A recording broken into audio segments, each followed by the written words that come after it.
So what is extreme intermittent fasting, you might ask? It works for me, and I love to share a little bit about it. So let's get started.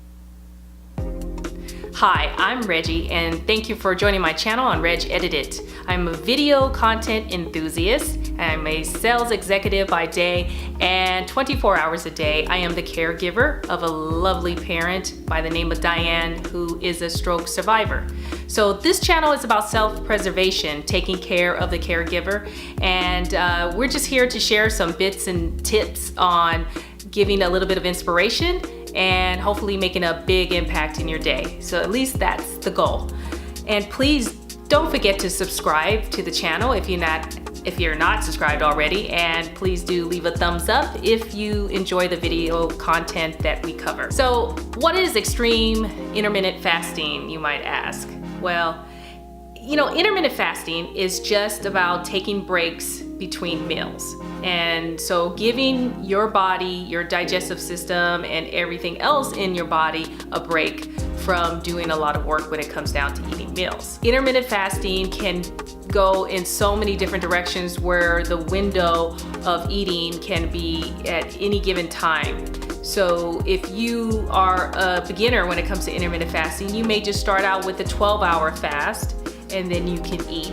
And usually most of that time is done just by sleeping, and you may sleep 6 to 8 hours, and you're already, and say you wake up at 7 a.m.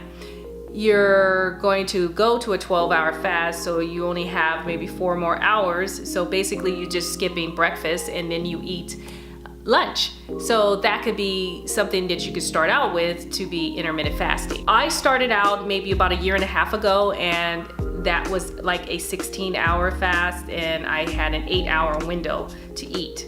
Well, I gotta tell you, in 8 hours I could do a lot of damage, and I talked about this in another video.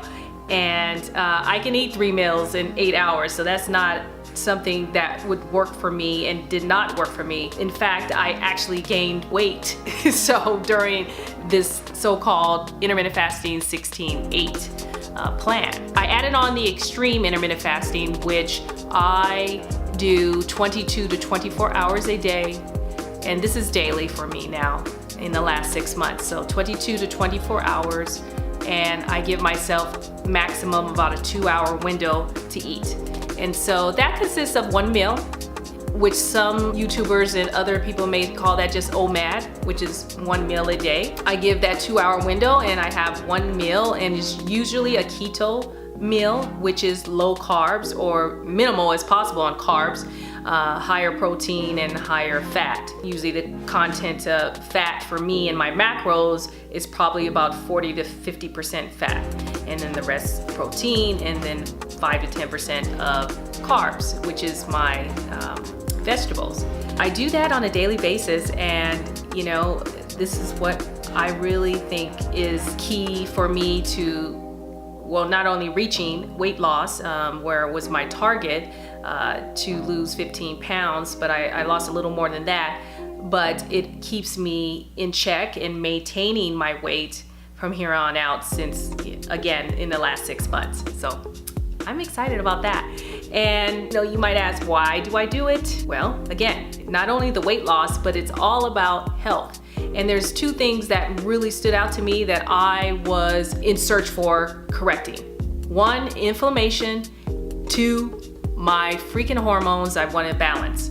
And it seemed like it was such a mystery to balancing hormones, especially when you're at a position where, you're perimenopausal or, almost menopausal in my case. So I just did not believe in getting on hormone replacement therapy, and I went and searched out to naturopaths and talked to them. I looked into just doing anything as natural as possible, supplements, that kind of thing. The intermittent fasting, I found that I really didn't need a lot of supplements. And I've talked about that in another video about whether to supplement or not to supplement.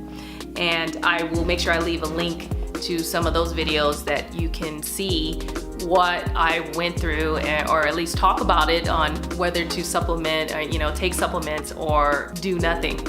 I did a little bit of both, and I found that when I had my blood work done, I'm still deficient in certain things like vitamin D, I was deficient in B12. So these are some of the things that I cannot avoid that I need to supplement myself. With the inflammation is really a precursor to disease that can occur in your body, whether it be cancer, it could be autoimmune diseases, it could be, cardiac disease.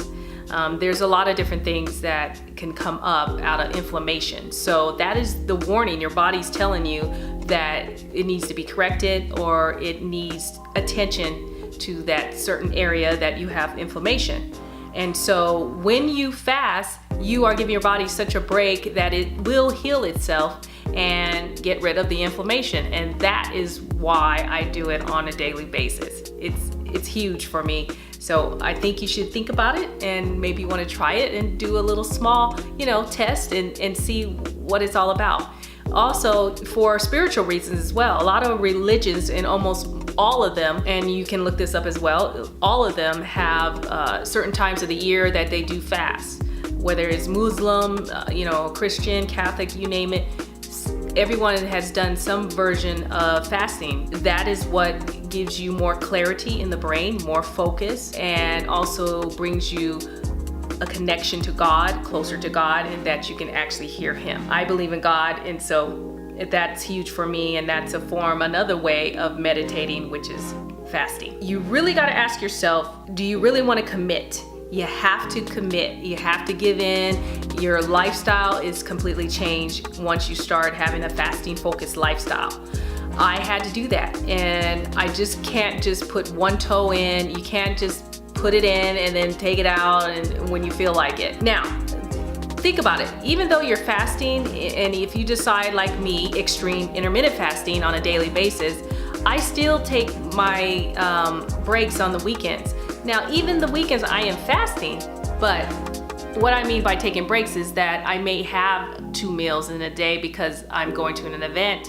So I may cut myself some slack and have a lunch and have a dinner.